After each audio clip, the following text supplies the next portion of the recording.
महानगरपालिका उपायुक्त माधुरी मडावी यांनी दिनांक 24 जुलै 2024 रोजी कंवरनगरमधील चौरे मार्केट व राजकमल चौकातील नाल्याची पाहणी केली। या पाहणी दरम्यान सहाय्यक आयुक्त भूषण पुसतकर, नंदकिशोर तिखिले, उपअभियंता प्रमोद इंगोले, अतिक्रमण पथक प्रमुख योगेश कोल्हे, ज्येष्ठ स्वास्थ्य निरीक्षक विजय बुरे, स्वास्थ्य निरीक्षक विकी जेधे, अतिक्रमण विभागाचे कर्मचारी उपस्थित होते। उपायुक्त माधुरी मडावी यांनी कंवरनगरमधील चौरे मार्केटची पाहणी केली असून सदर आस्थापनाची तपासणी केली। तपासणी दरम्यान 2 आस्थापनामध्ये प्लास्टिक आढळून आल्याने सदर आस्थापना श्री मंगलांनी यांना 5,000 रुपये, अरोरा वाईन शॉप यांना 5,000 रुपये दंड करण्यात आला। एक दुकानदाराला प्लास्टिक बाबत दंड आकारण्यात आले असून त्यांनी दंड न भरल्यामुळे सदर दुकान सील करण्यात आले। शहरातील आस्थापनांनी प्लास्टिकचा वापर करू नये। सदर आस्थापनामध्ये प्लास्टिक आढळून आल्यास सदर आस्थापनेवर कार्यवाही करून सील केल्या जाईल अशी तंबी उपायुक्त माधुरी मडावी यांनी दिली। प्लास्टिक पासून विविध वस्तू तयार केल्या जातात। प्लास्टिकच्या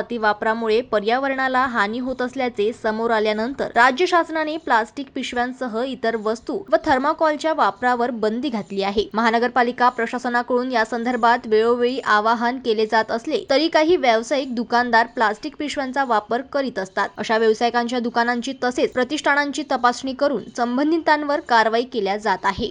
जनमत लाईव्ह न्यूज साठी अमरावती मधून राजेश्वर घोरमाडे यांची रिपोर्ट।